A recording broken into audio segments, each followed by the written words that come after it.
की इस गहरी चर्चा में हम एक ऐसे सवाल पर बात कर रहे हैं जो हमारे जज्बातों और कानून दोनों से बहुत गहराई से जुड़ा है। बिल्कुल, और ये मुद्दा काफी संवेदनशील भी है। हाँ, मतलब जब एक लंबा रोमांटिक रिश्ता खत्म होता है तो क्या शादी का वादा टूटना सीधे सीधे बलात्कार का जुर्म बन सकता है? यही इस चर्चा का मुख्य विषय है।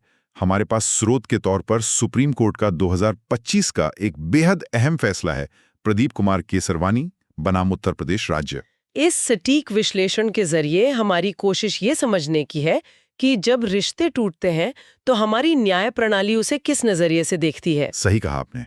असली पीड़ितों के अधिकार और आपसी बदले के लिए आपराधिक कानून के दुरुपयोग के बीच का जो एक नाजुक संतुलन है ना, उसे समझना वकीलों, छात्रों और आम जनता सबके लिए बहुत जरूरी है। तो चलिए शुरुआत से मामले के तथ्य देखते हैं।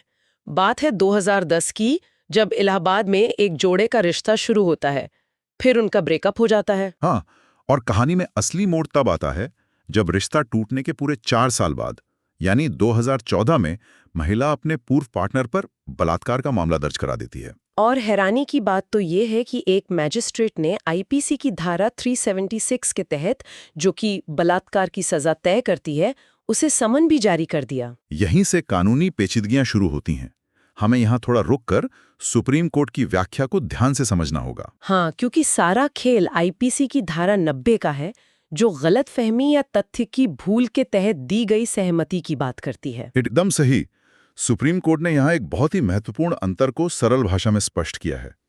एक होता है साधारण वादा खिलाफी और दूसरा होता है झूठा वादा। मतलब अगर किसी का शादी करने का असली इरादा था, लेकिन परिस्थितियां बदल गईं, तो क्या वो जुर्म है? नहीं, बिल्कुल नहीं। अगर हालात बदलने की वजह से शादी नहीं हो पाई तो वो अपराध की श्रेणी में नहीं आता। तो फिर कानून की नजर में झूठा वादा क्या होता है? झूठा वादा वो है जहां पहले दिन से ही शादी का शून्य इरादा था। मतलब वो वादा सिर्फ शारीरिक संबंध बनाने के लिए एक धोखा था। ऐसी स्थिति में सहमति पूरी तरह अमान्य हो जाती है। ये तो बहुत बड़ा फर्क है। लेकिन ऐसे मामलों में जहां सिर्फ बदला लेने के लिए केस किया गया हो, वहां अदालत क्या करती है? मेरा मतलब है सीआरपीसी की धारा 482 के तहत। देखिए, सीआरपीसी की धारा 482 हाईकोर्ट को एक विशेष शक्ति देती है।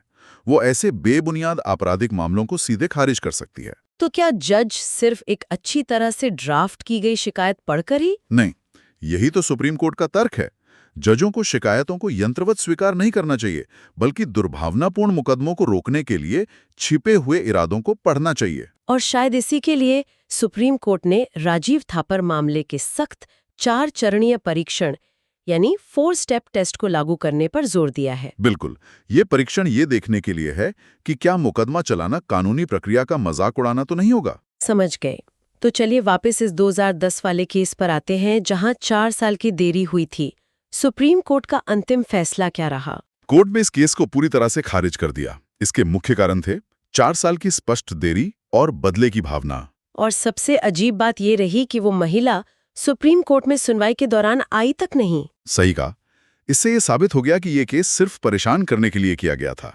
तो अगर हम इसके ठोस और व्यवहारिक निष्कर्ष की बात करें, तो आम जनता के लिए इसका क्या संदेश है? आम जनता के लिए संदेश बहुत साफ है कि एक कठिन ब्रेकअप कोई जुर्म नहीं है। बिना किसी वैध कारण के सालों तक इंतजार करके शिकायत दर्ज करना इंसान की कानूनी विश्वसनीयता को पूरी तरह नष्ट कर देता है। और वकीलों के लिए क्या सीख है इसमें? वकीलों के लिए यह समझना बहुत जरूरी है कि फर्जी एफआईआर को खारिज कराने के लिए उन्हें राजीव थापर के 4 चरणीय परीक्षण में महारत हासिल करनी होगी। और झूठे वादे के मामलों में उन्हें ये भी साबित करना होगा कि धोखे का इरादा शारीरिक रिश्ता शुरू होने के एकदम सटीक वक्त पर मौजूद था। एकदम सही, क्योंकि बाद में बदले हुए हालात पिछली आपसी सहमति को पूर्वव्यापी प्रभाव से जुर्म नहीं बना सकते। ये बहुत ही स्पष्ट जानकारी है। इस पूरी चर्चा के अंत में मेरे दिमाग में एक विचारणीय प्रश्न आ रहा है। हाँ, बताइए, क्या सवाल है? अगर हर टूटे हुए वादे को एक आपराधिक मुकदमा बना दिया जाए, तो क्या समाज में लोग एक दूसरे पर भरोसा करके नए रिश्ते बनाने से पूरी तरह डरने नहीं लगेंगे?